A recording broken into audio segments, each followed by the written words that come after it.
वडिलांसारखाच खंबीर पाठिंबा देण्याचं काम त्यांनी मला केलं. माझं खूप मोठं दुर्दैव की एवढ्या मोठ्या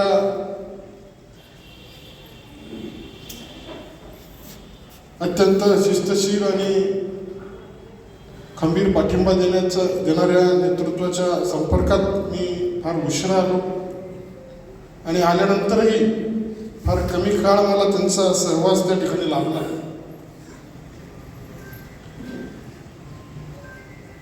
खरं तर एक परिसाचं रूप त्यांना दिलं तरी काही वावगं ठरणार नाही. माझ्यासारखा एक छोटासा कार्यकर्ता, सर्वसामान्य कार्यकर्ता, त्यांनी मला जणू स्पर्श केला आणि माझं सर्व आयुष्य त्या ठिकाणी बदललं. अशा दादांच्या अनेक आठवणी वर्षभरातील आहेत. गेल्या दीड महिन्यापूर्वी देवळगावच्या इथे येऊन गेले. घरी शेवटची भेट त्यांची ती होती आणि त्यामुळंच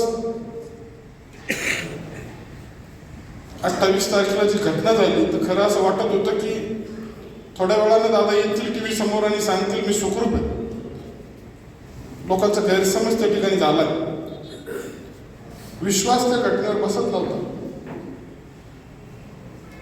परंतु ईश्वरानं खूप अन्याय संपूर्ण महाराष्ट्रावर असेल, आपल्या सर्व मंडळीवर या ठिकाणी केलं आणि ते काही जातीपातीचं राजकारण करणारे किंवा दुसऱ्या पक्षाचं आहे म्हणून काही त्याच्यावर अन्याय करणारं नेतृत्व नव्हतं. सगळ्यांनी सांगितलं, सगळ्यांचे अनुभव सांगितले. परंतु मला ही खंत कायम राहणार की फार कमी काळ सहवास दादांचा मला लाभलाय आणि निश्चित माझं वैयक्तिक माझ्या कुटुंबाचं तर नुकसान खूप मोठं झालेलं आहे. कारण की आता छत्र कोणतंच त्या ठिकाणी राहिलं नाही आणि एवढं अधिकाराचं छत्र तर कोणतंच नाही. कारण की मला ते काय म्हणायचं, हा माझा लाडका आमदार